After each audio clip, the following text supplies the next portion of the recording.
प्रयागपुर में सहायक अध्यापक पद पर कार्यरत। मैं आपको उपहार की उपयोगिता शीर्षक नामक कहानी सुनाने जा रहा हूं। एक समय की बात है, एक अत्यंत प्रजा प्रेमी राजा नगर भ्रमण कर रहा था। रास्ते में उसने देखा कि एक अत्यंत गरीब आदमी, जिसके शरीर पर फटे पुराने कपड़े ही थे तथा उसके शरीर से पसीने छूट रहे थे, एक बड़ा सा हथौड़ा लेकर के लोहे को पीट रहा था। राजा को उस पर दया आ गई। राजा ने मंत्री से पूछा, ये व्यक्ति तो बहुत परिश्रमी लग रहा है, इतना गरीब क्यों है? मंत्री ने कहा, हे राजन, यह व्यक्ति लोहार है और लोहे के औजार बनाकर इसका जीवन यापन करता है और इसे इतना धनोपार्जन नहीं हो पाता जिससे ये खुशहाल जिंदगी जी सके। राजा ने उस व्यक्ति को अपने पास बुलाया और उसकी मदद करने की सोची। और उसी गांव के बगल में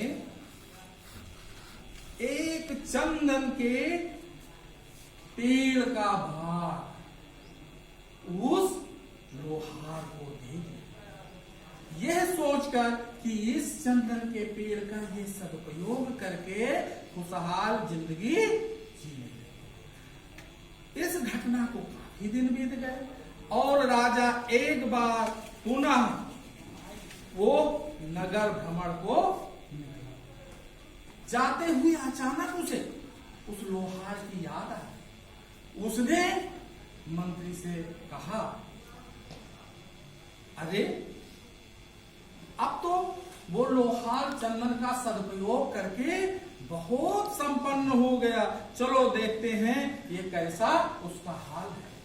मंत्री ने तुरंत पूरे काफिले को उस लोहार के घर की तरफ मोड़ दिया और वहां पर देखकर राजा बिल्कुल आश्चर्यचकित, अरे ये क्या?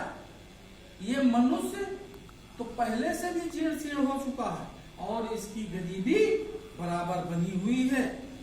राजा ने सच का पता लगाया तो पता चला कि वो लोहार चंदन की लकड़ियों को जलाकर उसके लोहे के औजार बनाकर भेज डाला, जिसके कारण चंदन का पूरा भाग समाप्त हो गया।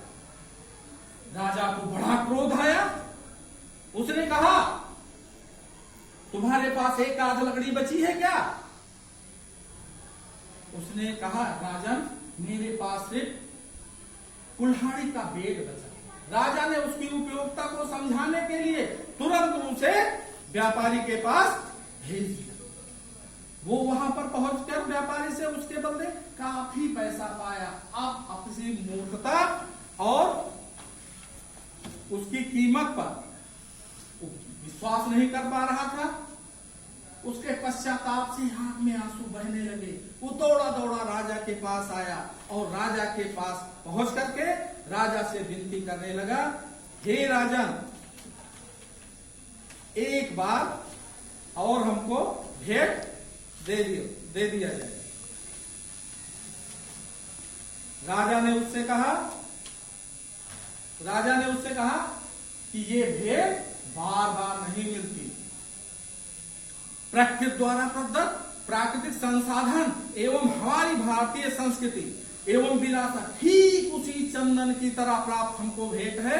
अगर हमें अपने प्राकृतिक संसाधनों का समुचित उपयोग नहीं किया तथा भारतीय संस्कृति और विरासत को संजोकर नहीं रखा तो हमारी हालत भी उस लोहार की तरह हो जाएगी, क्योंकि ये चीजें प्रकृति एवं अपने पूर्वजों से प्राप्त ऐसे उपहार हैं जो दोबारा प्राप्त